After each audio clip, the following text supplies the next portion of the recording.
Sí, doctor Graglia, buenos días. Los saluda el periodista Alcides Montilla. Bueno, ya la moneda está en el aire. Vamos a ver qué va a pasar en segunda vuelta en esta sorpresiva decisión que tomó el pueblo argentino ayer.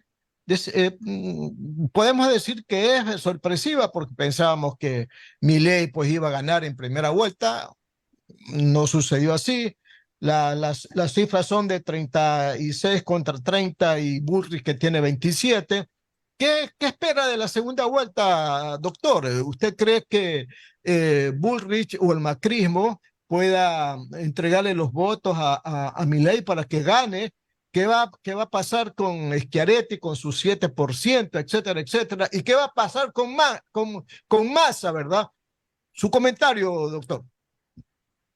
Bueno, efectivamente, lo primero es que sí hay sorpresa porque el resultado de Sergio Massa, de Unión por la Patria, que de alguna forma concentra al peronismo nacional, eh, ha estado por encima de las expectativas. No de las expectativas históricas, puesto que este porcentaje del 36,5% está cercano al piso del peronismo a nivel nacional. O sea que, digo, podría haber sido un resultado que quizás en otro contexto, de no estar mediando una crisis económica tan importante, de la cual el propio Sergio Massa es el ministro de Economía, hubiera sido lógico esperar que el justicialismo a nivel nacional hiciera este tipo de elección. Pero, dado el contexto, sí fue una sorpresa, y fue una sorpresa el crecimiento, porque Sergio Massa obtuvo el 27% de los votos en las elecciones primarias del 13 de agosto y se elevó 9 puntos porcentuales con respecto a esa elección. Un crecimiento muy llamativo, en comparación sobre todo con la fuerza que había salido primera en las elecciones primarias, que era la Libertad Avanza de Javier Milei, que obtuvo prácticamente el mismo caudal de votos, o sea, obtuvo un 29, casi un 30%, tanto en las PASO como ahora, si bien ahora tuvo alrededor de 300.000 votos más por el incremento de la participación, se mantuvo. Entonces, tenemos una fuerza política que creció, que había estado por debajo de su performance histórica en las primarias y que la alcanzó en estas elecciones, y una fuerza nueva, que no hay que dejar de destacarlo, es un fenómeno que prácticamente sin estructura, sin candidatos distritales, provinciales y locales, o candidatos muy desconocidos, logró posicionarse como segunda fuerza, relegando a Bullrich y a Juntos por el Cambio a un incómodo tercer lugar, porque además significó una merma de votos y de porcentaje con respecto de las PASO. O sea, Bullrich obtuvo poco menos del 24%, representando un poquito más de una pérdida de 4 puntos con respecto al agregado que habían tenido las PASO. Con lo cual, ahora enfrentamos una situación en la cual las grandes interrogantes son, como en toda segunda vuelta, quién tiene mayor posibilidad de crecimiento, es decir, quién tiene el techo más alto, quién va a ser capaz de convocar a los votos que han quedado fuera, entre ellos este 20, casi 24% de Juntos por el Cambio y este casi 7% de Juan Schiaretti, que es un justicialismo, un peronismo más de centro, más republicano, como es su postura pública, y que son la gran bolsa de 30 puntos que va a intentar de alguna forma, van a intentar ambas coaliciones adquirir, ¿no? Doctor, aquí en el país, aquí en el Ecuador, y también he leído ciertas notas internacionales que se preguntan cómo en un país como en Argentina, donde hace poco el director técnico de Independiente, Carlos Tevez, dijo que 3 futbolistas del equipo de primera no saben ni leer ni escribir, cómo en un país en donde la inflación rebasa el 120% anual y como en un país en donde el dólar llegó a costar a 1.200 pesos, aunque creo que ha bajado hoy día, como un país, ¿verdad?, vota por Massa, Sergio Massa, ministro de Economía de este gobierno, causante de la mayor problema, el problema económico de Argentina. ¿Cómo es? ¿Cómo se explica? Explícanos, doctor. Bueno, es un fenómeno muy interesante. Alrededor de las PASO, un poco antes y a continuación, sobre todo, toda la política argentina, la consultoría política, el periodismo se preguntaba por el fenómeno Milei. ¿Cómo podía ser que una persona que venía de afuera, un outsider sin estructura, tuviese ese nivel de intención de voto? Pero hoy deberíamos estarnos preguntando más bien por el fenómeno masa, que es decir, cómo el ministro de Economía, de una gestión que tiene casi el 150% de inflación anual, logra ser un candidato competitivo y no solo eso, sino que logra crecer entre una elección y otra cuando incluso algunos de los indicadores económicos han salido claramente en desmejoría. Acá hay varios efectos, varios fenómenos con efectos cruzados que hay que tener en cuenta. La primera es el fenómeno del justicialismo y del peronismo a nivel nacional, que hay que cruzarlo, hay que entenderlo en la lógica también federal que tiene la Argentina. En muchos municipios y en todas las provincias se disputaban elecciones de alguna manera provinciales, porque se elegían diputados y en algunas provincias senadores que si bien son nacionales vienen del distrito.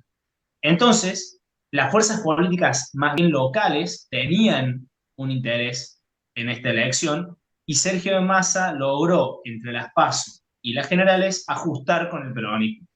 Que no es solamente un tema de aparato, de movilización, de llevar a la gente a votar, sino que es el interés de movilizar al votante. Ha habido provincias en las que el peronismo provincial ha ganado con más de 40 o 45 puntos en las elecciones provinciales o locales y después había sacado menos de 25 puntos en la elección nacional. Y acá se jugaban diputados, se jugaban senadores y había, digamos, un interés por recomponer y por mejorar los resultados. La acumulación de buenos resultados provinciales a nivel provincial genera el crecimiento de masa y eso es sin duda uno de los factores que tenemos que entender. Y el otro factor importante es lo que hay enfrente. Javier Milei emergió con toda la fuerza de lo disruptivo, de lo nuevo, con un discurso que logró conectar con el fastidio y el hartazgo de la gente, no solo frente a una situación económica mala, sino frente a tres desilusiones seguidas que habían sido el gobierno de Alberto Fernández, que es definitivamente una desilusión para buena parte del electorado, sobre todo el que lo acompañó, anteriormente el de Mauricio Macri, que también fue una desilusión, y hasta yo diría el último gobierno de Cristina Fernández de Kirchner, porque de hecho terminó entregando el poder a otra fuerza. Entonces, una sociedad hastiada, cansada, con la situación actual, pero además que arrastraba distintas desilusiones, y un tercio importante de la población que quería que se cambiara todo, prender fuego todo y si última si se caía, bueno, por lo menos intentábamos algo nuevo. Eso funcionó hasta cierto punto y es el punto en el cual empezó a preocupar a otra parte de la población que empezó a sentirse atemorizada, no solo por la programática de Javier Milei, no solo por la propuesta concreta de la dolarización o de la liberalización de algunos sectores de la economía, no por una cuestión tan racional, sino por una cuestión más emocional. Y sobre todo, en las últimas semanas, los distintos voceros o referentes, figuras de la libertad avanza, empezaron a hablar de temas no económicos y empezaron a mostrar esos niveles de disruptividad en cuestiones que para la matriz cultural argentina, o de buena parte de la electoral argentina, son complejas. Se llegó a hablar de modificar las leyes de paternidad para que los padres pudieran no reconocer a sus hijos, de romper relaciones diplomáticas con el Estado del Vaticano en un intento digamos, diferenciarse del papado, que de alguna forma se entiende que es más bien properonista, y son cuestiones que generan ruido y que atemorizan y que generan duda en buena parte del electorado, y esto dibujó el techo de la libertad avanza y obturó un posible crecimiento que le hubiese sido necesario para tener un resultado diferente, ¿no? Entonces, son algunos aciertos de Sergio Massa, sobre todo en función con el peronismo a nivel interno, y algunos errores de la libertad avanza que le impidieron crecer, pero que son lo que demuestran esos dos resultados, ¿no? Es indudable entonces que en política nunca hay que dar muerto a nadie y peor al peronismo en Argentina. Y ayer se demostró con este resultado que supo aprovechar indudablemente el miedo bien planteado que originó la candidatura de Milei. Estamos dialogando con el consultor argentino Leandro Gagria, y a continuación en este programa de Radio Atalaya, Punto de Vista, vamos a escuchar las preguntas de mi compañero el licenciado Julio Osvaldo Ayala Serra. Adelante, Julio. Gracias. Leandro, buenos días. Dígame una cosa, ¿los votos en la Argentina son diferentes a otros países? ¿Son endosables? La señora Bullrich, por ejemplo, si se pronuncia por uno de los candidatos, ¿podría hacer que sus votantes voten en la dirección que ella propone o simple y llanamente votarán como tengan a bien? Comprendo la pregunta y me parece muy interesante. En general, es posible generar algún nivel de transferencia de votos, es decir, pasarle los votos, endosarle los votos a otra figura. No son niveles muy altos, pero sí funciona en la Argentina, sobre todo en la relación dentro de los partidos o dentro de las coaliciones. Lo que sucede en este caso puntual es que Juntos por el Cambio enfrenta una crisis importante, que es una crisis de liderazgos. Juntos por el Cambio tiene dos socios mayoritarios, la Unión Cívica Radical y el PRO. Entre ellos hay una interna, pero además cada uno de esos partidos tiene internas propias no del todo saldadas. Patricia Bullrich es la expresión de una parte del PRO, con lo cual si se pronuncia a favor, por ejemplo, de la candidatura de Milei en segunda vuelta, posiblemente logre traccionar a algunos de sus propios votos, de su núcleo duro en esa dirección, pero esa es una parte relativamente pequeña de los votos de la coalición. Con lo cual, en definitiva, esto no se va a terminar viendo y yo creo que lo que estamos a punto de atestiguar es una ruptura o una reconfiguración de la alianza con la Unión Cívica Radical, o buena parte de la Unión Cívica Radical, que es más bien de tendencia socialdemócrata, virando más hacia el lado de Massa o llamando a votar en blanco en una segunda vuelta. O sea, ¿usted considera que, por ejemplo, los votos de la señora Bullrich o los votos de Juntos por el Cambio, más posiblemente se vayan con Massa antes que con Milei? Bueno, es que ahí en esa pequeña diferencia que hace usted está la respuesta. Es probable que los votos de la señora Bullrich vayan a Milei, pero esos no son los votos de Juntos por el Cambio, porque ahí hay votos de Juntos por el Cambio que no son de Bullrich y que no van a seguir una indicación de Bullrich. Por ejemplo, los de la Unión Cívica Radical, que están siendo llamados abiertamente por Sergio Massa a un gobierno de unidad nacional en caso de triunfar. El radicalismo se acopló en sus orígenes a Juntos por el Cambio, en aquel momento Cambiemos, como un socio que aportaba estructura territorial, pero no figuras de liderazgo. Los líderes de Juntos por el Cambio eran del PRO, Mauricio Macri, Patricia Bullrich, Horacio Rodríguez Larreta, Rogelio Frigerio, el propio Marco Peña, venían del PRO, del gobierno de la Ciudad de Buenos Aires, no venían del radicalismo. Y ahora el radicalismo se presenta con más posibilidades de triunfo y con más poder territorial, más poder de fuego y sin tantas ganas de seguir acríticamente a figuras ajenas al partido, digamos, ¿no? Y eso es lo que estamos viendo ahora en los pronunciamientos del propio Sergio Massa. ¿Es tradicional la diferencia entre los votantes de la ciudad de Buenos Aires con los de la provincia de Buenos Aires?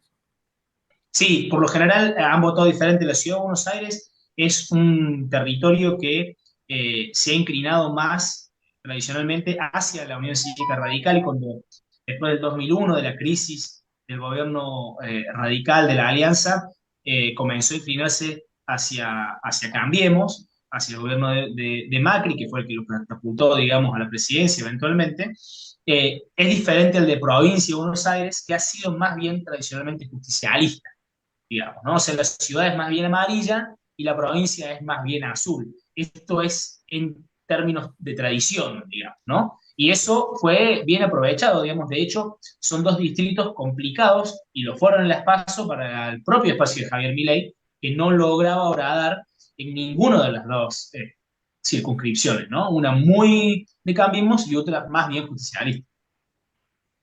Gracias. Doctor Hugo Landívar Orellana, por favor, continúe con el diálogo. Muchas gracias, Julito. Buenos días, doctor Legarcía, perdón. A ver, yo tengo una duda.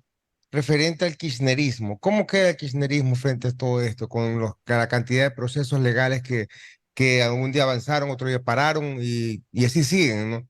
¿Qué repercusión tiene esto en la segunda vuelta? O sea, ¿tiene algún Esa efecto pregunta, todavía la señora Kirchner dentro del, digamos, del entorno político? yo creo que de la respuesta a esa pregunta va a terminar dependiendo el resultado de la elección.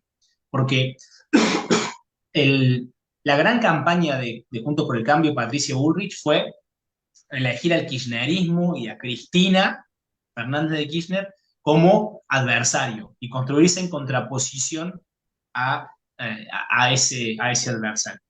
Eh, Eso se vio raro durante la campaña, porque parecía por momentos que peleaba contra un fantasma, porque Sergio Massa logró de alguna forma invisibilizar al kirchnerismo dentro de su oferta política. Y si ustedes se fijan, en su discurso de anoche, de triunfo, se subió solo al escenario, cuando en todas las fotos previas de la coalición de Unión por la Patria, que antes fue el Frente de Todo, era la foto de la coalición, es decir, estaba el sector del PJ, estaba el propio Massa, estaba Cristina Fernández o Máximo Kirchner como representantes del kirchnerismo, y ayer no estaban, lo cual es, digamos, una traducción más de lo que se intentó hacer durante toda la campaña, que fue de alguna forma invisibilizarlos o proponer una vuelta de página, proponerle al propio peronismo una vuelta de página.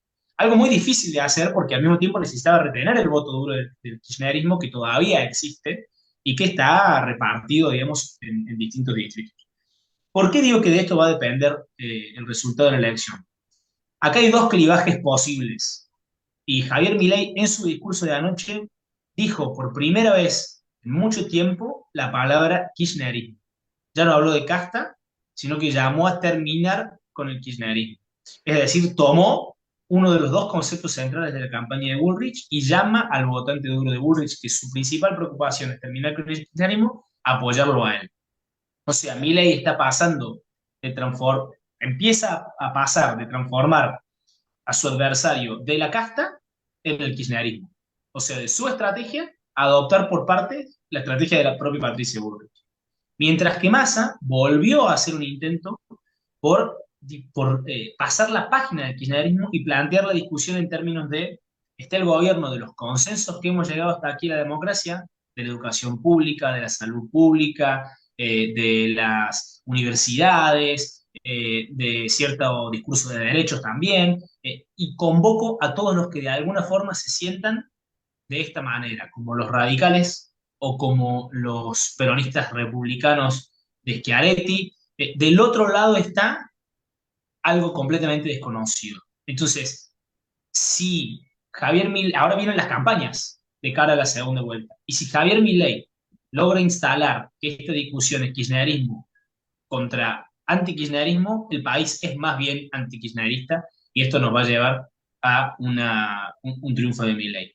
Si la Claro, discusión la logra plantear Massa en sus propios términos, no es kirchnerismo antikirchnerismo, es el gobierno de es la alternativa de los consensos democráticos contra el salto a lo desconocido, y entonces ahí ya no cabe más la distinción entre el kirchnerismo y el que no, ¿no? claro, sería un kirchnerismo versus anti-kirchnerismo. Ahora, ¿usted cree que el señor Milei tiene que cambiar su forma de que ha llevado esta campaña? En la segunda, en el balotaje, ¿tendrá que cambiar un poco él su forma de pararse en una tarima y dar un discurso o no?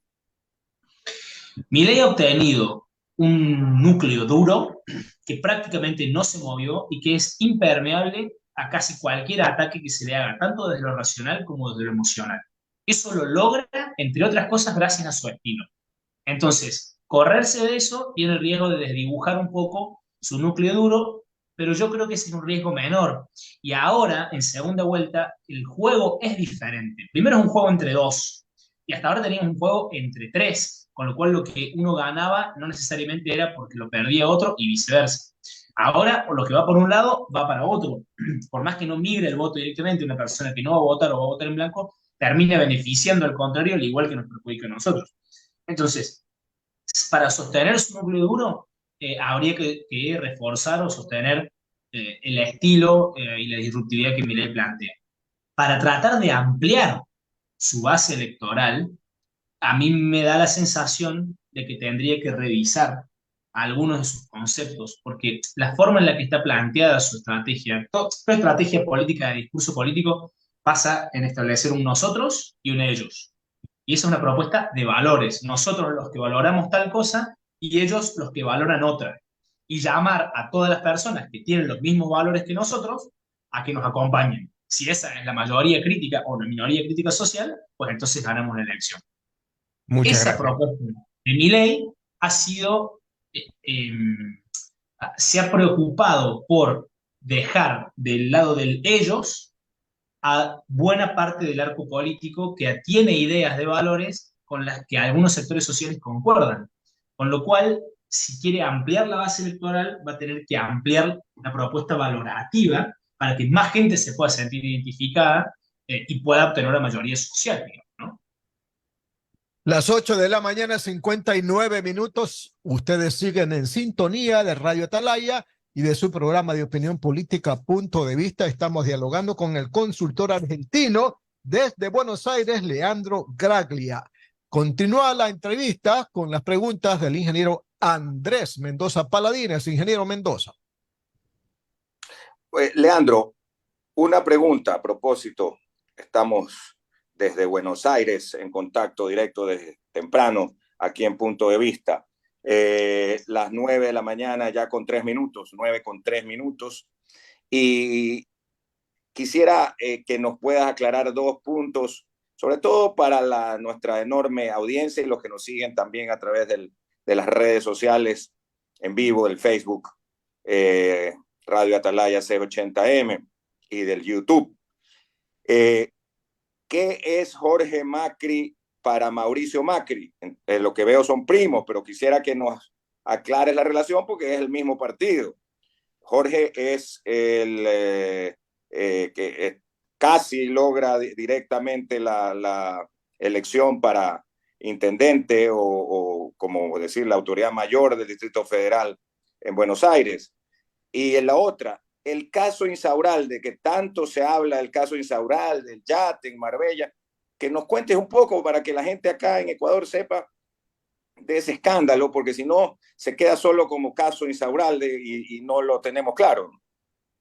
Por supuesto, sí, entiendo perfectamente. Respecto de Jorge Macri, efectivamente estuvo a punto de ganar en primera vuelta la jefatura de gobierno de la Ciudad de Buenos Aires. Argentina, al ser un Estado federal, tiene sus distintas provincias, que tiene cada una su gobernador, y dentro de cada provincia las ciudades. La Ciudad de Buenos Aires, el Distrito Federal, funciona en todos términos como una gobernación.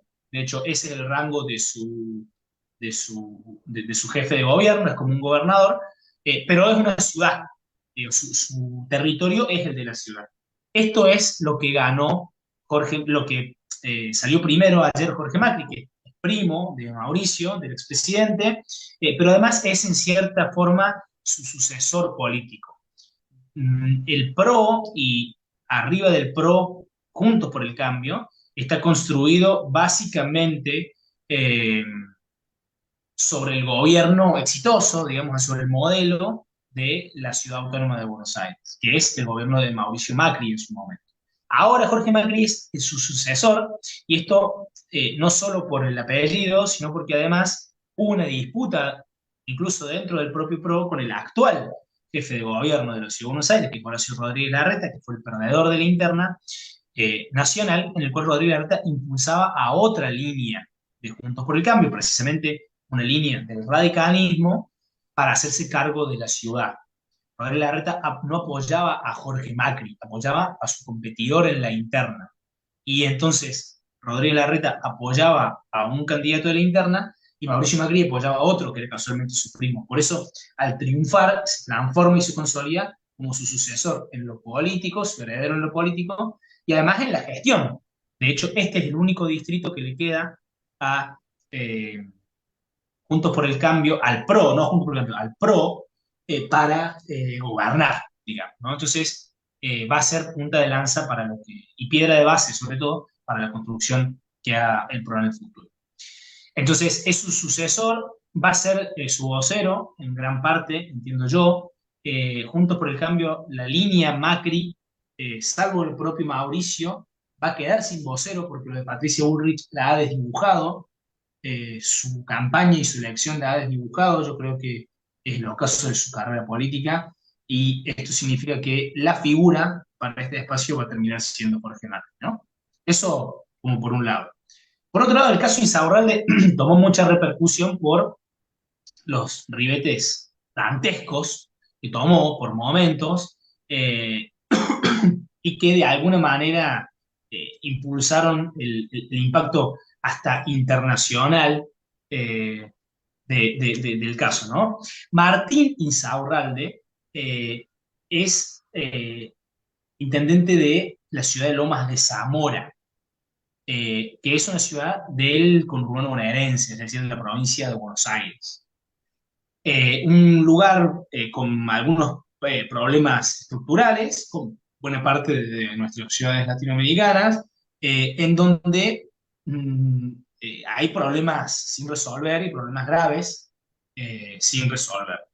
Martín Insaurralde pertenece o se referencia con el grupo de Máximo Kirchner, es decir, con la Cámpora, digamos, que es la agrupación dentro del justicialismo que de alguna forma responde al hijo de la actual vicepresidenta y del expresidente Néstor Kirchner, y protagonizó el Yategate, que fue, bueno, perdón, digo, es intendente de Lomas de Zamora, que tiene estos problemas, pero además está en uso de licencia de la intendencia porque... Intendente, Leandro, es lo que acá decimos alcalde. Es el alcalde, exactamente. Es el alcalde de la ciudad de Lomas de Zamora. Pero se tomó licencia de esa intendencia, de esa alcaldía, para desempeñarse como jefe de gabinete del gobernador de la provincia de Buenos Aires, tras las elecciones de 2021. Acá no hay que olvidarse nunca de la interna poderosa que trae el Frente de Gobierno Nacional, que también gobierna la provincia de Buenos Aires, que es entre las distintas partes de la coalición. Pasadas las elecciones de 2021, que fueron una gran derrota para el peronismo, este intendente que se referencia con el sector del hijo de la vicepresidenta, asumió como jefe de gabinete del gobernador, en lo que se leyó como una pequeña intervención del kirchnerismo sobre la gobernación de Buenos Aires. Entonces, es un intendente... O sea, de Kicillof. De Kicillof.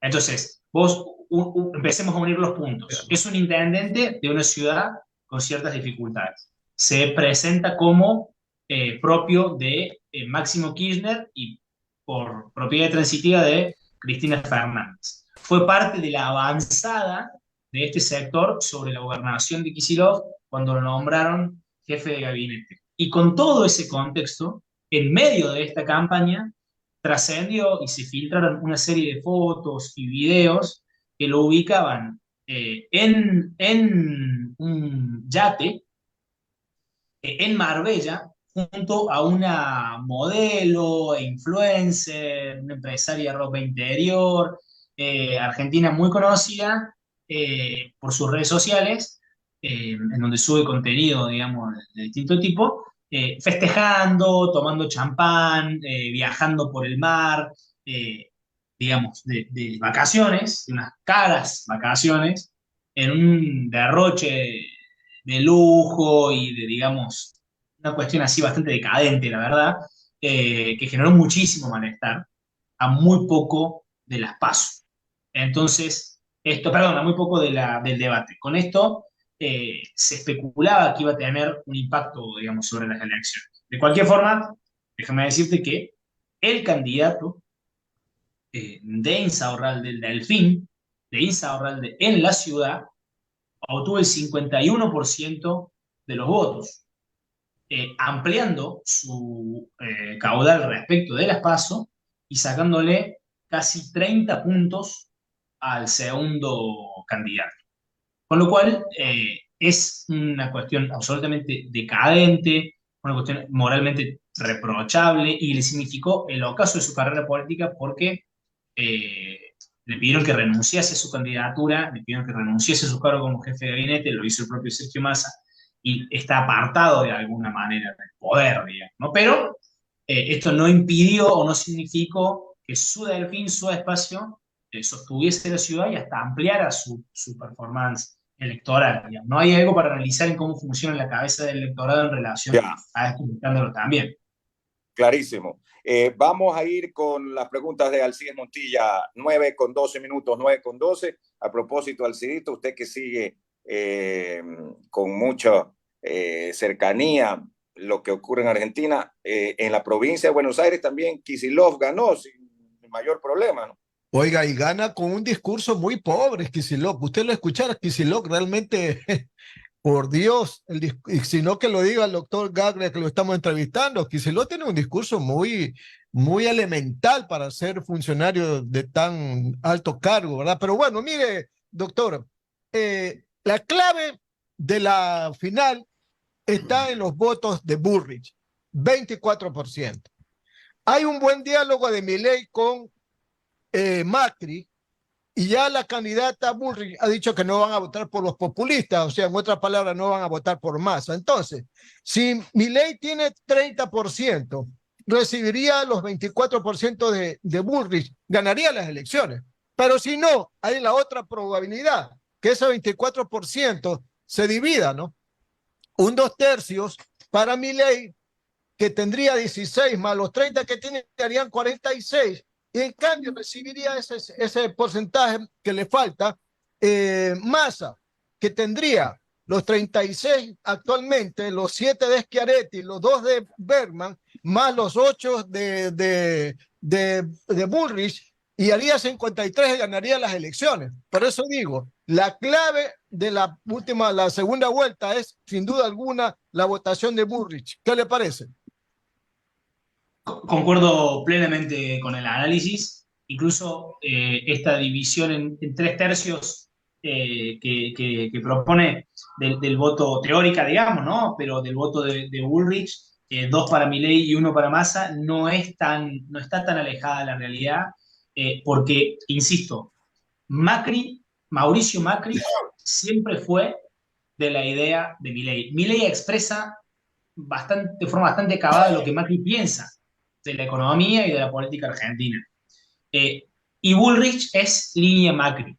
Entonces, lógicamente, Bullrich se pronuncia en contra del kirchnerismo, que sería para ella la propuesta de Massa, y a favor de Milei. Lo que pasa es que hay que ver ahora cuánto de esos 6 millones de votos que obtuvo Patricia Bullrich van a seguirla hacia Milei y cuántos van a trazar la línea, no en el kirchnerismo o el no kirchnerismo, sino en los consensos democráticos, como lo está planteando ahora Sergio Massa, que tienen que ver con una cuestión más programática, que no solamente es la política pública de salud o educación, sino cuestiones que hacen más al núcleo emocional de la Argentina. Hay que fijarse, por ejemplo, el espacio que le dio Sergio Massa ayer en su discurso al tema de la familia.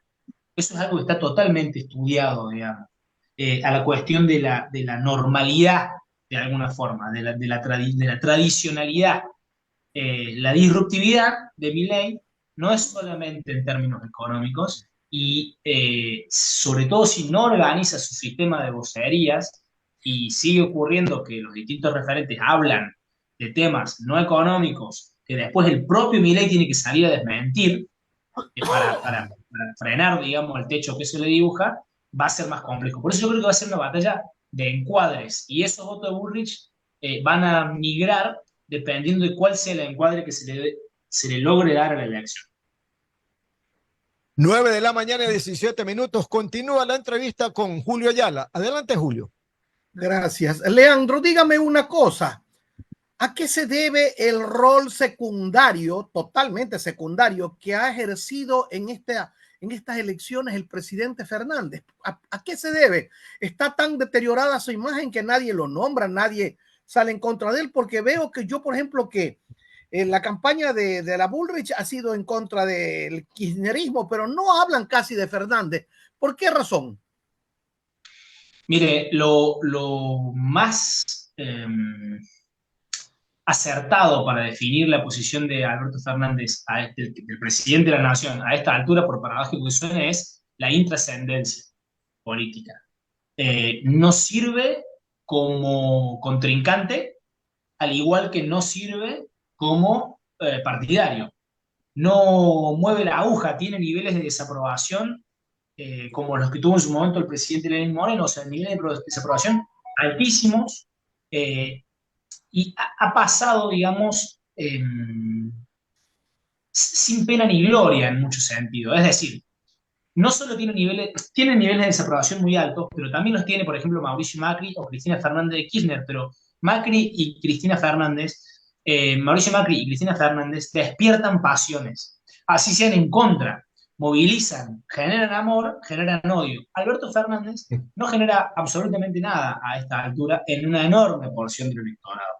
Su gobierno ha sido malo, pero ya venimos de un corrimiento de su figura, de la propia gestión, digamos, ¿no? Que pasó a estar comandada absolutamente en los hechos y en la comunicación por el propio Sergio Massa.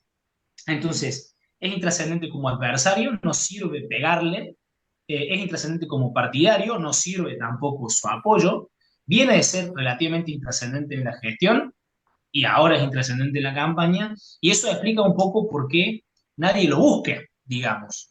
Si uno se fija la cobertura periodística de su sufragio, es muy pobre, es muy baja, había pocos medios, le hicieron pocas preguntas, es algo que realmente no despierta interés. La sociedad argentina ha aceptado que en realidad quien comanda los destinos, para bien y para mal, por ahora es Sergio Massa, y que lo de Alberto Fernández no tiene mayor trascendencia. La sociedad argentina está pensando ya en el próximo presidente y no en lo que le pueda quedar a Alberto Fernández de margen de maniobra para hacer o para proponer. Leandro, tiene la impresión de que el argentino es bastante fanático. Consideran a Maradona y a Messi Dios. ¿El justicialismo sería la religión? El justicialismo tiene una mística, siempre la tuvo, muy importante, porque logró crear una identidad y definir un adversario potente.